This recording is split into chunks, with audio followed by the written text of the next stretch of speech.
Well, good morning. Welcome, welcome, Morning. welcome. This is Welcome. Couples Academy Live. My name is Asani, And I'm Danielle. and we are Couples Academy. And every morning, as you know, we've been coming to you. But this is Monday morning, the start of a great new week. I'm excited about this week because we get to start from scratch. We get to press the restart button at the beginning of the week to ensure that we have something that is powerful, that is impactful, that is transformational. And so we are in a love series, and we've been talking about love for the last couple of days, and we're jumping into the very next aspect of love, which is really kind of connected to the last adjective that we unpacked. But we're talking today about how love is not proud. Love is not proud. I think that that is an incredible topic for us to talk about because there's so much pride, there's so much arrogance, there's so much narcissism that exists in marriages today, and it's causing a major problem. Absolutely. I don't know how many people know about Rick Warren, but we love Rick Warren. He's a great, phenomenal leadership coach and teacher and pastor. And he says that true humility is not thinking less of yourself, it is thinking of yourself less. And I think that's powerful because, in this society, we are being groomed to think about ourselves all the time, you know, through social media, right? We are encouraged to show ourselves, express ourselves, and so much to the fact where a lot of what we're expressing is very much a facade. But it's the truth of the matter is that humility speaks more to a developed character than all the boastfulness that we see folks doing nowadays, and who actually folks are dealing with a lot of depression right now because they are unable to live up to the image that they've put out there about themselves. So we're going to get more into the details of pride and humility and how that plays such a huge impact in our marriages. Because if I'm always concerned about me, how I'm looking, what I've got going on, then how can I ever be concerned about my spouse and their well-being and what they need from me? That's an excellent point. Let's just say good morning to some of the viewers. Good morning. Kathy, good morning. Good to see you. Jeremy, good morning. Steph, good morning. Renard, everybody's just, I love it. Jeremy says, I'm so guilty of that. I think we all are guilty of that. I think we all have aspects of pride that show up in our marriages that really need to be Sure. identified and knocked out immediately. When I think about the beginning of our marriage, not to say that we're exempt, not to say that we've gone beyond certain things, but it was a real struggle in the beginning of our marriage, dealing with pride and arrogance and all those different things. And it caused a huge wedge in our relationship. And the reality is, the more prideful you are, I mean, even the scripture says, it's very clear. It says that pride goes before destruction and a haughty spirit before a fall. And when we were probably 3 years into our marriage on the verge of divorce, I realized, man, pride definitely, ego definitely, narcissism definitely got in the way. And so it's getting out of your own way. And I think your point is right. It's not thinking about yourself less. I mean, it's not thinking less of yourself, but thinking Absolutely. about yourself less. That's a powerful. It is, and it goes on to talk about how humility comes when people are actually secure. So you're not losing anything by stepping into humility. I think that a lot of times when people say you need to humble yourself, people think of it as like, I need to come down, I need to be low, I need to not think that I'm great, but I am great, and all of that. And the truth is that pride comes when we are insecure. And so we boast ourselves and we big ourselves up because maybe nobody else did. Maybe we never felt that way. So we create the facade. But the more secure you are, the more humble you can be. That's a wonderful virtue. That's so true. Jeremy says, it's too late for me. Wife told me last night she wanted to separate. How many times have I heard, I don't know about this relationship? I mean, listen, when we were in our roughest patches, believe me, divorce, separation, imagining what life would be like without each other. That's just a part of what you go through when you're in a dark season. But you have to realize that it's a season and you can prepare for another season. Listen, we say it's not over until it's over. We know people who've been separated, living in separate houses, and have restored their relationship. We know people who have gotten divorced. They've come to Couples Academy, found hope, and got remarried to one another. So, and I think for men in particular, and Jeremy, I'm talking to you, and if there's other men out here who are listening, a lot of times we pay so much attention to the facts. We pay attention to what we can touch, smell, hear, feel, taste, and it's all based upon sensory knowledge. And as of right now, it seems hopeless and helpless, but there's something beyond what you can see. And you've got to have the hope beyond your present situation. You know, I remember somebody saying that we should be visionaries, and a visionary is a citizen of the future, not just a resident of the present. So you can't base every decision on present circumstances, because all circumstances are subject to change. And when you become humble, and when you begin to make that shift, all of a sudden your spouse may look at you in a way that they've never seen you before, because they never thought it was possible. I remember the first time that we had a breakthrough early in our marriage, and I remember I just was at my lowest low, and we had a deep conversation, and I remember I bursted out in tears like a baby, like so much emotion was built up in me. And Danielle said, for the first time in my life, man, you're human. You actually have a heart. Yeah. You know, she thought that I was just so mechanical and robotic, and didn't care and didn't feel and didn't have emotions because of a hard exterior. And I realized that a lot of that was pride and arrogance and ego that got in the way. And when I began to make certain shifts, things began to open up for the marriage. Do you remember that, Danielle? I do remember that. It was a very powerful, humbling moment for myself, because I remember we were seething, angry, mad, like one of those spit mad arguments. Like, you're not trying to spit, but you're talking so fast that you're spitting. And you just sat there and you just stopped. And I saw a shift, and I started paying attention. And and everything in me, all my anger just melted away, because I started to see you as a human with flaws. And I wanted you to know that you could trust me with them, that you didn't have to have the pride and pretend like everything was okay. You could share that with me, the closest person to you. And that was a major shift for us. Yes. Yeah. And so, you know, me being, and for those that don't understand this language, me being a number 3 in terms of my Enneagram number, it's all about accomplishment. It's all about accomplishing the goal. It's all about success. And a lot of times our identity is wrapped up in that. And when you feel like, man, I appear to be succeeding to a degree, you know, in business and in this and in that, but feeling like a failure in your marriage, you realize, man, how did I get it wrong? And it was hard for me to accept, and hard for me to even articulate the words that would say, I feel like a failure. But that was the beginning. And it's just like I fell down, and that was the beginning of the rebuild of our relationship. And so we even have someone saying, oh, I'm sorry, first timer. Good to see you. Hey, good to see you. First time, glad you're joining the community. But Lakeisha says, my husband and I are dealing with this right now. And let me just tell you something. I would say overwhelmingly, many of us are dealing with this issue right now because we've never made the course correct. So let's unpack this a little bit. Because when we think about the word pride, you know, there's different definitions associated with it. It can kind of be looked at as a two-sided coin. You know, when people say, you know, pride, think about team spirit. You belong to a team and they're victorious. They win the championship and you have team pride. Or you belong to a school, you know, you wear the jacket and you have the mascot because you have school pride. Or maybe you belong to a family that's, you know, and you're proud of the family you belong to, and your last name has represented something historically. And all of that is good. But on the flip side, pride can have a negative connotation as well.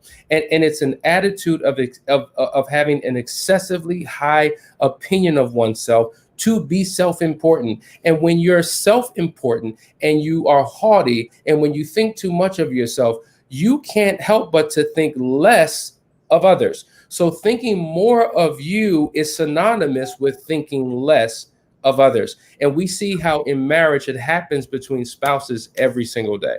Absolutely. I mean, and take it further, a prideful person hasn't really taken the time to get to know themselves on purpose. And so the pride makes them blame others for their shortcomings and every weakness that actually surfaces. Because to Hassani's point, exactly, you're pointing the finger down at somebody else, but you've never gone introspective to look at all your flaws. The Bible talks about before you go pointing out somebody else's flaws, take the plank, before you pick a speck out of somebody else's eye, go pick the plank out of your eye. And that is pride. And we see this happening all the time. And it shows up as being hypocritical. Somebody pointing the finger at you, telling you, you don't never do this, or you shouldn't do that, or can you not do this? And these things get on my nerves. But you've never gone intro. You've never looked at what you're covering. Yes. So what you're doing is you're masking and band-aiding your own shortcomings and your own insecurities with the blame of those shortcomings on other people. It's almost like you see the reflection of yourself in a mirror, but you want to put it on the mirror. That's pride. Wow.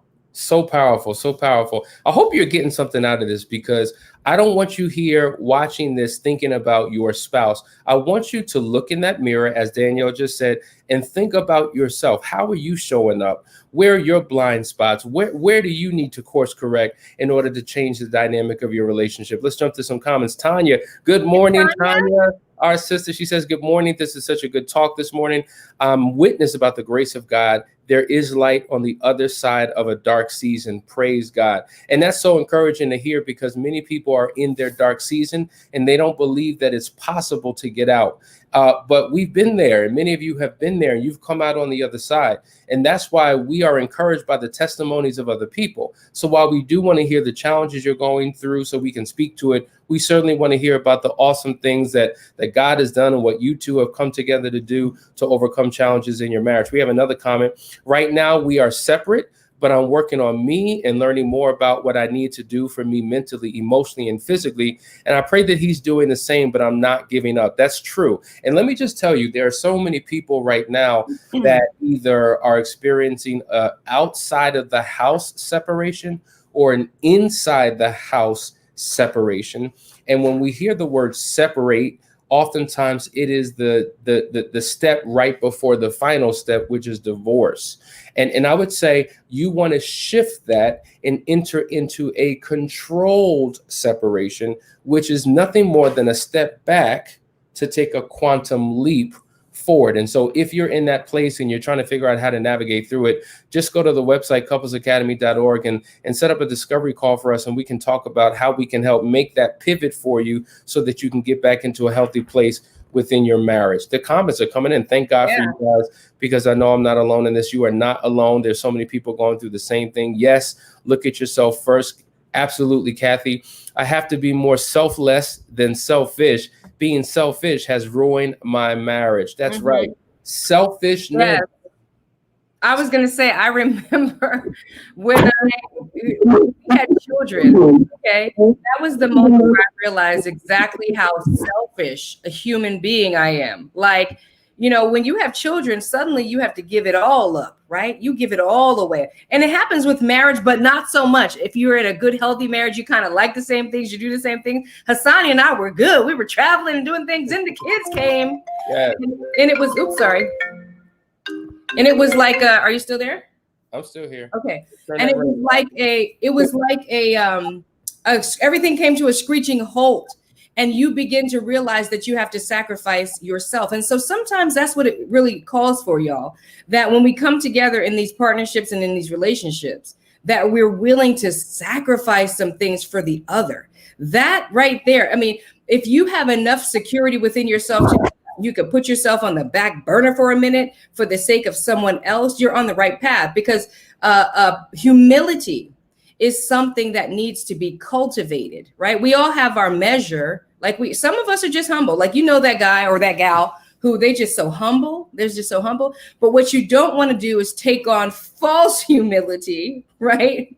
Which is you pretending that you're not prideful and doing certain things to get the accolades another way, which is a whole other side of the spectrum where you could be pretending to be a humble person, trying to pretend that you're a giving person, but you're doing it to receive the accolades anyway.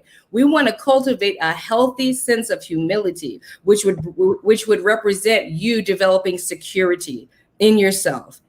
It's deep, y'all. This is a deep conversation.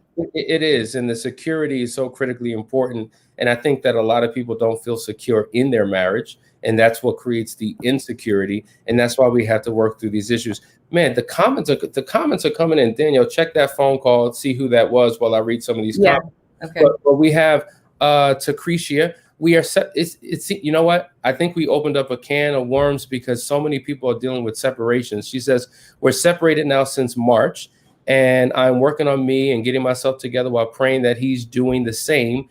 And we will one day reunite. It seems as soon as we get close to maybe working it out, I get pushing and push him away. Okay, I think I know the heart of what you're saying. Then we also have Stacy that says, my husband and I had to be apart to really do some self-evaluation and have learned how to really communicate. And it's like we're meeting for the first time. Things are going great with self-change, and we're both making. Listen, that's the key. Sometimes you have to separate, get your heart and your mind together, and come back into a healthy environment in order to make it work. Here's the challenge though, because oftentimes when couples are going through, we have a knee-jerk reaction to leave. And the philosophy that I've told men for years is never leave your post. Why? Because so many men, not to say that women don't do that, but a lot of men will cut and run at the first sign of struggle or challenge or anything. And it's so easy to pack a bag and leave, leaving your wife and leaving the children, leaving your wife with the children and all the responsibilities of taking care of them, taking care of the home, while you off in your own apartment doing your thing, having a good time. No. That's not manhood. That's being a male, not a man. Never leave your post. I can't say that again or say it enough. However, there are times and circumstances where it is unsafe to be in a household. And for the safety and protection of everyone involved, you need to take a step back and separate to get yourself together to come back into a healthy environment that is conducive for the growth of the marriage and the family. So I want to make that distinction. And if you're in a separated state and are trying to figure out what are the steps that we take to get back, we have a video on YouTube that you can go to and check that out. But then knowing is half the battle. Sometimes you have to figure out what to actually do. You need accountability. You need coaching to get you through it. And we are here to help you. So make sure you reach out to us. But getting back to this pride, I think sometimes people who operate in pride, they are more married to their method than they are their spouse. Meaning, Daniel, they have more of an allegiance to their own philosophy, their own way of doing things, their own beliefs, than they do an allegiance to their partner. And that creates the wedge that people experience in their relationships. Yeah, I mean, if you're with somebody who just cannot be shown a different perspective, right? You're so married to your method, you're so married to your beliefs, you're no longer even teachable. You not only can't learn about yourself, how the rest of the world sees you, you can't be taught anything from your spouse, who is the closest person to you. That's very frustrating. And it's unfortunate that you're dealing with some folks out there that are just that way. Like, you could give them all the proof, all the facts, every detail, dot every I and cross every T, and they are still immovable. And that's where you need to take that to prayer. Sometimes it takes prayer and God to humble someone, but we don't want that. Like, we want what we want is for people to be willing to look within and work out their things before God has to humble you. He says it in his word. Doesn't pride come before the great fall? You want to fall and end up on your face and look up to realize, oh, snap, I was way wrong. And now you're starting at ground zero. Come on now. You have to be able to listen to reason. And this is where self-development comes in. Hassani and I, we're a testament of that, just working on ourselves for years, right? Every self-help book we can find. Matter of fact, last night, didn't we have a conversation about ourselves? What do we need to change? What is it about us? Right? Real talk. Yeah. We have these real conversations. What are we missing here? What do we need to do to accomplish this? Why isn't this happening? So that's part of life, looking within. And if you're a prideful person, you simply can't do that. You know, I think what you said is key. And here's the key. We did have that conversation last night. Like, you know, Danielle, what's wrong with me? What's wrong with you? And what you have to have a feedback loop in your marriage. You have to have a feedback loop in your relationship, because when you are not open to feedback, that means you remain stuck being who you are and you become a dinosaur. You think the same way, you do the same thing, but sometimes a new season's call for new ways of thinking and new ways of doing things and making adjustments and making shifts to make things work. And I think as long as you're pliable and you're willing to change and you're open and you're teachable, things work out. And I think that's another issue, Danielle. Like when you are humble, because we're talking really about being humble, which is an expression of love. When you are humble, it means that you are teachable.